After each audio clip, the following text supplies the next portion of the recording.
Alhamdulillahilladzi anzalal kitabal mubina linaqra'ahu tadabburan wa nata'ammalahu tabassuran wa nus'idu bihi tadhakkuran wa nahmilu ala ahsani wujuhi wa ma'ani wa nusaddiqu bihi wa nastahidu ala iqamati awamiri wa nawahi. Ashhadu an la ilaha illallah wahdahu la syarika lah wa asyhadu anna Muhammadan abduhu wa rasuluh la nabiyya wa la rasulahu ba'da. Amma ba'du. Pertama-tama marilah kita bersyukur kepada Allah Subhanahu wa taala, yang dimana Allah Subhanahu wa taala hingga saat ini masih memberikan kita kenikmatan berupa kesehatan dan kesempatan. Karena berapa banyak orang di luar sana yang hanya memiliki nikmat kesehatan, akan tapi tidak memiliki nikmat kesempatan, tidak memiliki nikmat waktu luang. Pun begitu pula ada juga di luar sana yang memiliki nikmat waktu luang, akan tapi tidak memiliki nikmat kesehatan. Makanya kita tetap bersyukur kepada Allah SWT sehingga kita bisa berkumpul di masjid yang insyaallah diberkahi ini. Kemudian salawat berserta salam tetap tercurah limpahkan kepada sosok Nabi Agung, sosok manusia yang telah dipilih oleh Allah Subhanahu wa taala untuk menyempurnakan akhlak, yakni beliau adalah Nabi Muhammad sallallahu alaihi wasallam. Karena berkat perjuangan beliaulah kita bisa merasakan yang namanya nikmat iman dan Islam hingga saat ini. Dikisahkan suatu ketika saat Nabi Muhammad sallallahu alaihi wasallam Isra Mi'raj, waktu itu sedang di Buraq. Ketika itu Nabi Muhammad sallallahu alaihi wasallam melihat malaikat yang dimana tangannya ribuan, jarinya juga jutaan. Maka di situ didampingi oleh malaikat Jibril, Nabi Muhammad SAW bertanya, "Wahai Jibril, siapakah itu?" Maka maka malaikat Jibril menjawab, "Itu adalah malaikat Allah." Apa tugasnya? Tugasnya adalah menghitung setiap tetes air hujan yang turun dari zaman Nabi Adam hingga akhir zaman kelak. Maka Nabi Muhammad kembali bertanya, apakah ada yang terlewat dari satu tetes tersebut? Tidak, wahai Rasulullah, jawab Jibril. Maka di situ Nabi Muhammad SAW menghampiri malaikat tersebut seraya bertanya, wahai malaikat Allah, apakah ada satu tetes yang luput dari hitunganmu? Maka di situ malaikat yang penghitung tetes air hujan tadi langsung menunduk ketika melihat Nabi Muhammad SAW. Langsung menunduk seraya berkata, wahai Nabi Muhammad SAW, sesungguhnya tidak ada yang luput dari perhitunganku kecuali ketika umatmu bersalawat kepadamu, aku tidak bisa menghitung seberapa banyak berkah, seberapa banyak rahmat dan berkah yang Allah turunkan bagi siapa yang bersalawat kepada engkau wahai Nabi Muhammad. Maka dari itu marilah kita senantiasa meningkatkan amal soleh kita, meningkatkan terkhususnya salawat kita kepada Nabi Muhammad SAW, terkhususnya di bulan yang Allah SWT lipat gandakan ini. Ma'asyiral muslimin rahimani wa rahimakumullah. Di dalam kitab At-Tawwabun karya Abu Qaddumah, di situ dikisahkan bahwasanya suatu ketika seorang yang bernama Ibrahim bin Adham didatangi oleh seorang yang bernama Jahdar bin Rabi'ah. Kemudian Jahdar ini mendatangi Ibrahim seraya berkata, wahai Ibrahim, sesungguhnya aku ini seorang pelaku maksiat. Aku ini seorang yang gemar maksiat, maka berilah aku nasihat, berilah aku motivasi agar aku berhenti melakukan maksiat tersebut. Tanya Jahdar. Maka di situ Ibrahim diam sejenak, saya berpikir, kemudian mengatakan, menjawab pertanyaan si Jahdar ini. Dijawablah sama Ibrahim, baiklah, kamu boleh melakukan maksiat kepada Allah Subhanahu wa taala setelah melakukan 5 syarat ini. Lantas di situ sontak Jahdar langsung kaget. Karena kenapa? Tanya solusi biar tidak maksiat, akan tapi malah dikasih kesempatan bersyarat. Lantas di situ Jahdar langsung bertanya sama Ibrahim, "Ya wahai Ibrahim, apakah syarat-syarat tersebut?" Maka di situ Ibrahim melanjutkan perkataannya bahwasanya jikalau engkau ingin bermaksiat kepada Allah Subhanahu wa taala, syarat pertama adalah engkau jangan makan dari rezekinya Allah Subhanahu wa taala. Sentak langsung Jahdar ini kaget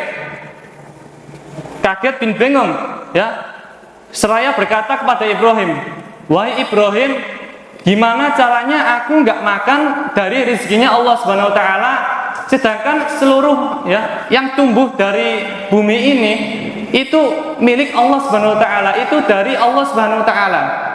Maka di situ Ibrahim langsung melanjutkan perkataannya, "Kamu sudah tahu bahwasanya kamu makan dari rezekinya Allah Subhanahu wa taala, akan tapi masih maksiat, masih berani maksiat." Bahasa gampangnya gitu. Maka di situ Jahdar langsung terdiam dan termenung lama. Akhirnya tanya lagi, menyerah dengan syarat pertama. Akhirnya tanya lagi, "Wahai Ibrahim, apa syarat kedua?" Maka jawab Ibrahim, "Kamu boleh melakukan maksiat kepada Allah Subhanahu wa taala, akan tapi jangan tinggal di buminya Allah Subhanahu wa taala." Lantas Jahdar ini langsung kaget lagi. Waduh, gitu badannya kita mungkin seperti itu, Bagaimana mungkin aku bisa tinggal di selain buminya Allah, Bahkan bumi dan berserta seluruh isinya, bahkan seluruh planet-planet itu kepunyaan Allah Subhanahu wa taala. Maka lanjut Ibrahim, "Sudah tahu kamu makan dari rezekinya Allah Subhanahu wa taala, sudah tahu kamu tinggal di atas buminya Allah Subhanahu wa taala, masih maukah kamu maksiat sama Allah?" Situ Jahdar langsung termenung lagi, terdiam lagi, akhirnya menyerah dengan syarat kedua. Akhirnya bertanya lagi kepada Ibrahim, "Wahai Ibrahim, apa syarat ketiga?" Maka Ibrahim pun melanjutkan perkataannya, "Jikalau engkau ingin bermaksiat kepada Allah Subhanahu wa taala, maka jangan sampai Allah Subhanahu wa taala itu melihat dirimu." Wah, ini Jahdar langsung frustasi lagi. Gimana mungkin aku gimana mungkin aku menghindar dari pandangan Allah Subhanahu wa taala? Allah aja tahu yang di dalam hati kita. Maka di situ lanjut perkataan Ibrahim, "Sudah tahu kamu makan dari rezekinya Allah Subhanahu wa taala, tinggal di atas buminya Allah, dilihati sama Allah, masih maukah kau bermaksiat?" Wah, ini Jahdar ini langsung termenung, sudah mulai menyesal sudah mulai sadar atas apa yang ia lakukan, sudah menyerah atas syarat ketiga. Akhirnya tanya dengan lemas, "Waduh, ya udahlah, syarat keempat apa? Mungkin bisa."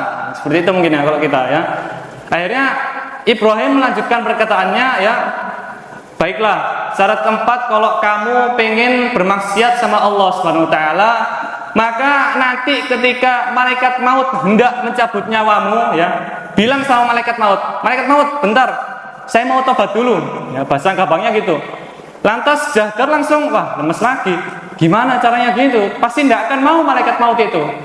Lantas lanjut Ibrahim, "Sudah tahu kamu makan dari rezekinya Allah, tinggal di atas buminya Allah, dilihati sama Allah, gak bisa memajukan atau memundurkan kematian barang itu sedetik, masih mau kamu maksiat sama Allah?"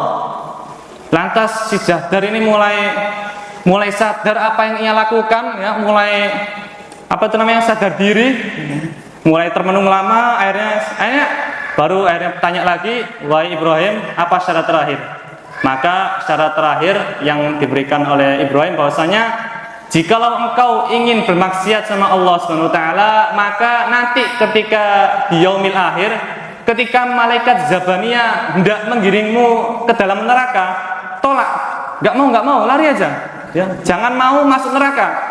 Lantas di situ Jahdar langsung termenung, langsung menangis terseduh-seduh seraya mengatakan, "Sudah cukup wahai Ibrahim, sudah cukup. Setelah ini saya janji saya janji tidak akan melakukan kemaksiatan kepada Allah Subhanahu wa taala. Ma'asyiral muslimin rahimani wa rahimakumullah ya. Dari kisah di atas kita bisa mengetahui bahwasanya Allah Subhanahu wa taala adalah zat yang Maha Pengampun.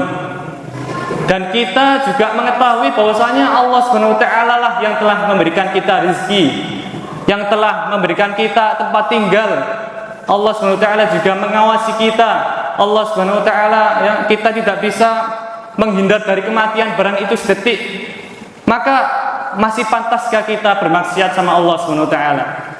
Masih inginkah kita maksiat sama Allah Subhanahu wa taala? Jangan malah sebaliknya. Kita tahu bahwasanya Allah Subhanahu wa taala Maha Pengampun. Kita tahu bahwasanya nanti ketika di hari akhir, ketika nanti kita bawa dosa ya sebanyak langit dan bumi ya, itu full dosa kita semua. Kita berharap kepada Allah Subhanahu wa taala akan ampunan.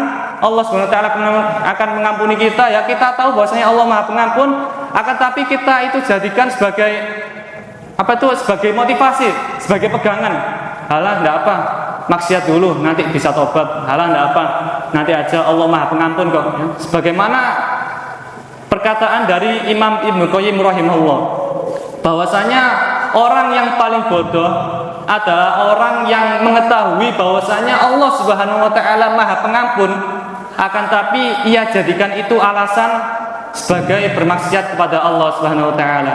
Ma'asyiral muslimin rahimani wa rahimakumullah. Mungkin cukup ini yang bisa kami sampaikan, kurang dan lebihnya mohon maaf. Walahir assalamualaikum warahmatullahi wabarakatuh.